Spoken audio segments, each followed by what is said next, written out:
2023. Baphomet. Pourquoi Baphomet? Baphomet, c'est l'un des démons supérieurs dans la hiérarchie démoniaque. Il a une particularité, c'est qu'il a une tête et des cornes semblables à un bouc. Il a des sabots comme un bouc, mais il est énorme. Et il gère non pas seulement le côté de la mode, mais Baphomet gère aussi le degré de la dépravation des mœurs. Toutes les dépravations des mœurs. Et j'ai vu cet homme qui présentait à Baphomet le sang.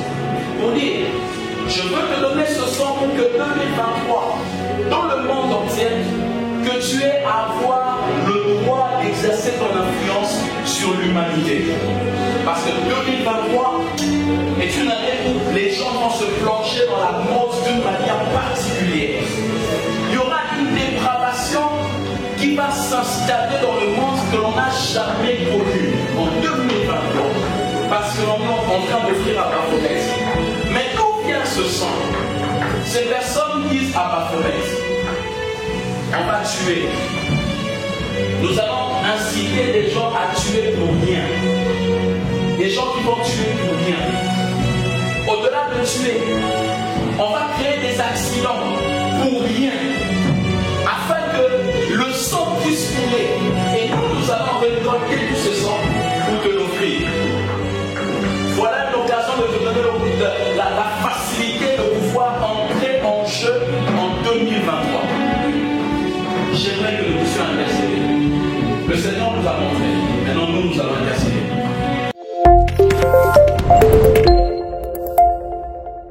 J'ai vu une vision. J'ai vu un homme qui venait avec un plateau, avec un bol. Et ce bol, il y avait du sang à l'intérieur. Et cet homme venait le présenter à un géant démon. C'était un démon géant. Ce démon avait une carrure particulière. Mais ce qui caractérisait ce démon, c'est qu'il avait des particularités qui faisaient qu'on ne passe pas inaperçu la vision de ce qu'il est. Même lorsqu'on le voit, on arrive à se faire une idée pour dire ce démon n'est pas comme tous les autres démons que nous connaissons. C'était un démon qui avait une tête semblable à un bouc.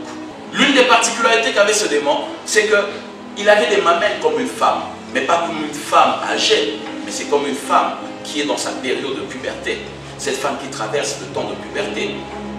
Et ce démon était d'une laideur extraordinaire, mais elle était presque nue. Le contexte hermaphrodite gouvernait le contexte de ce démon. Mais en voyant un homme qui lui offrait le sang, bizarrement sur ce sang, au-dessus était placé, comme qui dirait, un feu, qui était en train de consumer le sang. Je me suis posé la question, mais normalement le sang ne peut pas prendre feu lorsqu'on y allume. On allume le feu, le sang ne prend pas feu. Il n'est pas un combustible pour pouvoir prendre feu lorsqu'on y met de feu. Mais bizarrement, ce sang était en train de prendre feu. Et cet homme était en train de dire à ce démon, nous te donnons le sang pour que tu entres en action en 2023. Et ce démon disait, ce sang est peu. J'ai besoin que vous puissiez m'alimenter en feu. Et ce démon leur a dit à cet homme, faites en sorte qu'il y ait des accidents. Faites en sorte qu'il y ait des pendaisons. Faites en sorte qu'il y ait des morts. Faites en sorte qu'il y ait toutes ces calamités qui peuvent arriver. Pour que les hommes meurent en grand nombre. Afin que le sang que vous me donnerez me permette d'être actif pour 2023. Ce sang sera, comme qui dirait, une clé qui permettra à ce démon d'être en activité. Et la vision a quitté cet endroit. J'ai vu une autre vision où l'on me ramenait dans un contexte où c'était comme une réunion. Et j'ai vu ce même démon se tenir en face d'un être qui lui était supérieur. Pourquoi? Parce que le respect que ce démon lui donnait était un respect qui méritait de comprendre que cet homme, au devant de qui on se tenait, ou cet être au devant de qui il se tenait, était au-dessus de lui. Et cet être qui était devant lui dit, je n'aimerais pas que tu travailles seul. J'aimerais que tu travailles en synergie avec d'autres démons qui feront en sorte que votre action soit de pure destruction dans l'humanité. Que ceux qui goûteront à votre action, que personne ne soit exempté de sa destruction. En d'autres mots, celui qui échappera à l'un des démons succombera dans le châtiment de l'autre démon. S'il succombe, il ne succombe pas, il triomphe. Le troisième ou le quatrième, le cinquième ou le sixième démon aura à avoir raison de cette personne-là. Alors, c'est à vous maintenant d'entrer en exercice. Et vous devez travailler en synergie. Et je me suis posé la question, mais qui est cet homme qui parle de la sorte à ce démon géant qu'on appelle Baphomet? Et le Seigneur me fait comprendre que tu assistes à une réunion du diable avec ses acolytes. Et le diable prépare pour cette année 2023 6 démons qui vont faire une effusion particulière dans la vie des hommes. Et j'ai vu l'Est du pays être frappé par des mouvements terroristes. Des membres de la société civile sur place nous ont expliqué qu'une partie des blessés a été prise en charge dans les centres de santé de Kassindi, dans le territoire de Beni. L'urgence a été d'évacuer les blessés les plus graves. Plus de 30 personnes ont été évacuées aujourd'hui par ambulance militaire vers l'hôpital de référence de Beni, à 2 heures de route environ de Kassindi. Rappelons qu'une bombe a explosé hier en fin de matinée dans une église protestante alors que les fidèles étaient en plein culte. Cette attaque à la bombe a été revendiquée par l'État islamique. Le porte-parole militaire de la zone nous a expliqué que cette bombe de fabrication artisanale aurait été déposée par un élément ADF, une milice d'origine ougandaise qui sévit dans l'est du pays et qui a prêté allégeance à l'État islamique. Boko Haram, il est petit. Boko Haram est petit. Parce que ce qui va arriver sera plus grand. Et vous allez remarquer en 2023, beaucoup d'attentats suicides, surtout en Afrique, et même dans ce pays qu'on appelle RDC, si nous nous levons en prière. Des attentats suicides, les prises d'otages. Non, on a pris quelqu'un en otage quand on demande des rançons. On le voit seulement dans des films. Mais soyez en paix, vous allez voir en réalité. Des enlèvements. C'est ici, à 15 km au nord de Yaoundé, que le corps de Martinez Zogo a été retrouvé dimanche. Animateur vedette au Cameroun, il était porté disparu depuis le 17 janvier. Reporters sans frontières l'assure, témoignage à l'appui. Le journaliste a été enlevé aux alentours de 20 h devant une gendarmerie en périphérie de la capitale, ce que la police ne confirme pas pour l'instant. Consterné, le syndicat national des journalistes dénonce un assassinat odieux et appelle tous ceux qui travaillent dans les médias camerounais à se vêtir de noir mercredi. C'est ce système qui est en train de rentrer. Issu de qui? Baphomet.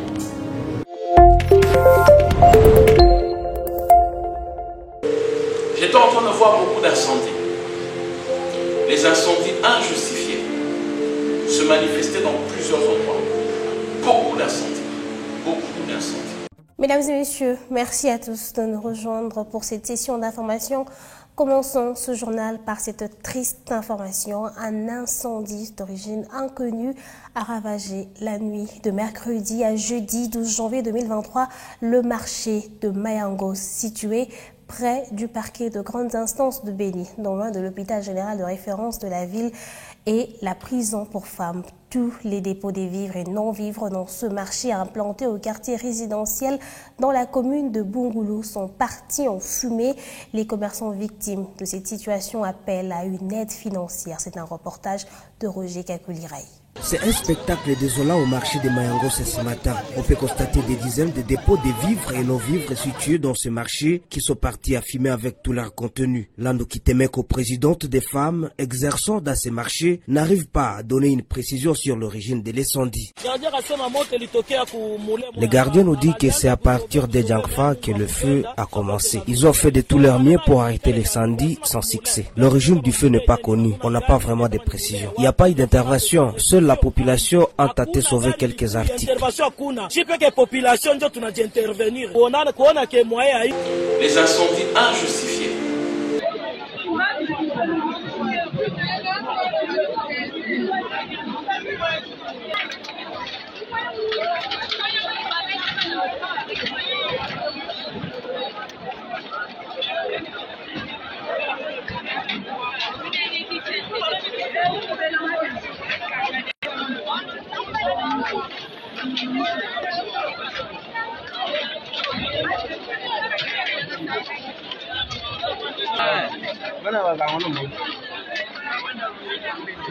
Des maisons à prendre feu pour rien.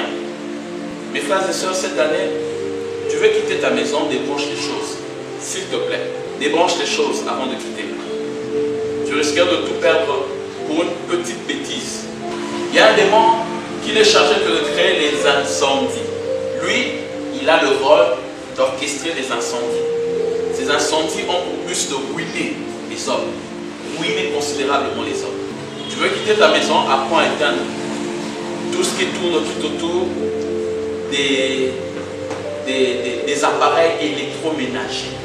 Enlève des branches, pour éviter que les incendies puissent trouver leur place. Je voyais les incendies non seulement toucher des maisons, mais aussi des véhicules. En plein véhicule, ça pouf, le feu. Les gens sautaient, ils cherchent à allumer. Bizarrement, le véhicule s'enflamme et puis on perd tout. C'est un élève de 14 ans qui filme ces images depuis son bus scolaire. Les enfants prennent conscience du danger.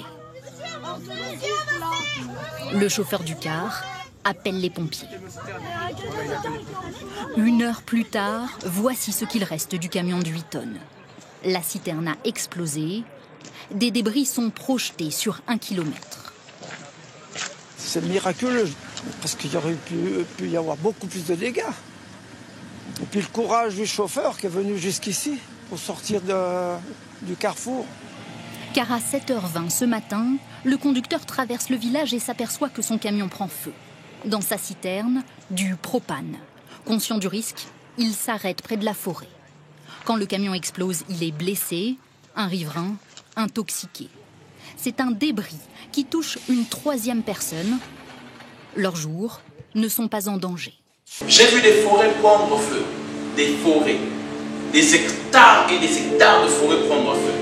Sur le seuil de cette maison, dans le centre du Chili. Comme une alerte, les aboiements d'un chien.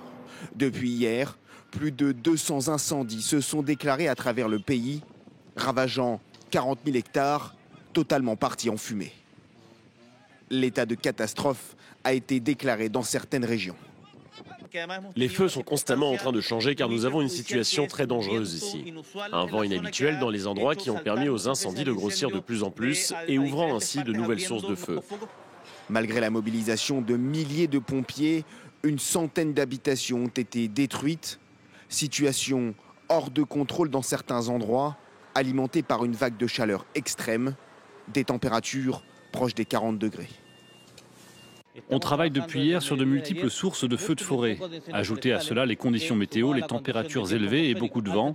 Le résultat engendre beaucoup de destruction, à la fois sur la végétation, mais aussi malheureusement sur les structures.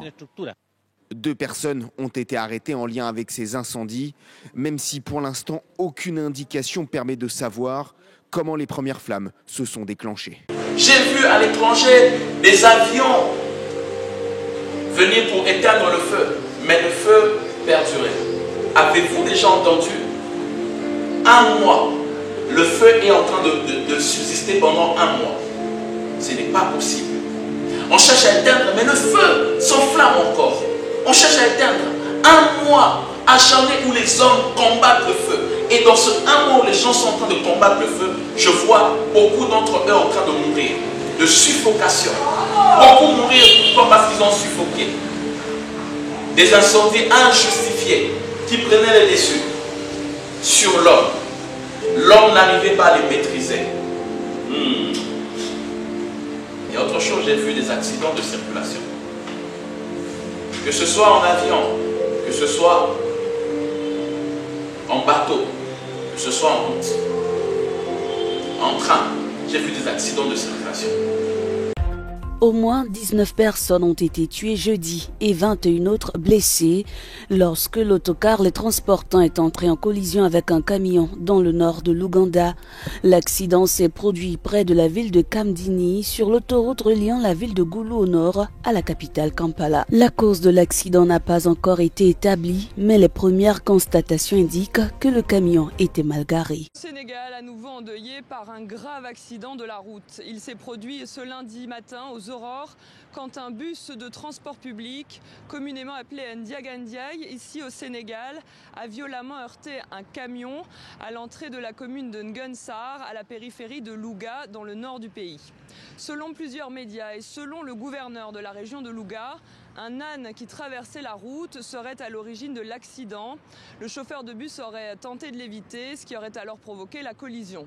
Mes frères et sœurs, lorsque tu entends la voix du Saint-Esprit te dire « ne sors pas », même si tu voulais aller quelque part de très important, ne sors pas. Il n'y a que le Saint-Esprit qui peut nous épargner de certains accidents, parce que lui voit le futur. Personne ne sait de quoi est formé le lendemain. Seul celui qui en est l'auteur, qui sait de quoi est formé le lendemain. Et ne pas prendre conscience de ça serait une bêtise de notre part. Une grande bêtise de notre part. Beaucoup d'inondations injustifiées. Des inondations touchées par-ci par-là. Touchées par-ci par-là. Littéralement éventrée, cette commune située à l'ouest de Kinshasa est en deuil. Ici, 9 personnes d'une même famille sont décédées dans l'effondrement de cette maison. Dans la nuit de lundi à mardi, des pluies diluviennes ont frappé la capitale congolaise et ses environs. Il y aurait plusieurs dizaines de victimes.